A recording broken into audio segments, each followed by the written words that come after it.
एकनाथ शिंदेंचा आज दसरा मेळावा मुंबईतील नेस्को एक्झिबिशन सेंटर गोरेगाव इथे होणार आहे आणि या मेळाव्याची वेळ सायंकाळी 6 वाजता असल्याचं सांगितलं जात आहे। यंदाचा दसरा शेतकऱ्यांच्या बांधावरती स्थळ बदललंय, परंपरा नाही अशी पोस्ट एकनाथ शिंदेंनी दसरा मेळाव्याच्या ठिकाणाबद्दल दिली आहे।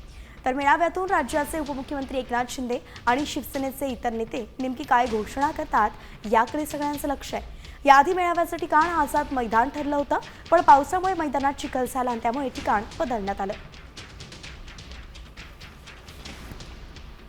तर ज्या ठिकाणी हा मेळावा होतोय म्हणजेच नेस्को सेंटर इथे लावण्यात आलेल्या बॅनरचा आढावा घेतलाय आमचे प्रतिनिधी गणेश कवडेंनी।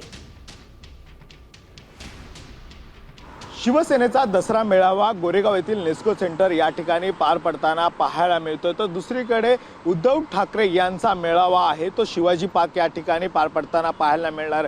प्रामुख्याने जर बघितलं असेल तर विधानसभेच्या निवडणुकीमध्ये घवघवीत यश आहे ते एकनाथ शिंदे यांना मिळालेलं आहे आणि त्यामुळे आगामी स्थानिक स्वराज्य संस्थेच्या देखील निवडणुका आहेत। त्यामुळे आता एकनाथ शिंदे पुन्हा एकदा शिवसैनिकांना कशा पद्धतीने संबोधित करणार, काय नेमका संदेश देणार याकडे सर्वांचं लक्ष लागलेलं आहे। जर सध्या आता बघितलं असेल तर खरं तर यावेळी ज्या काही जाहिराती आहेत त्या करण्यात आलेल्या पाहायला मिळतात आणि या सगळ्या जाहिरातींवर एकनाथ शिंदे यांची भगव्या शैलीतला हा फोटो आहे तो सगळ्या पोस्टरवर सध्या पाहायला मिळतं। नेस्को सेंटरच्या बाहेर मोठ्या प्रमाणामध्ये आहेत ही जाहिरातबाजी देखील आहे ती करण्यात आलेली पाहायला मिळते। व्हिडिओ जर्नलिस्ट राकेशसह गणेश कवडे, सामटे मराठी, मुंबई।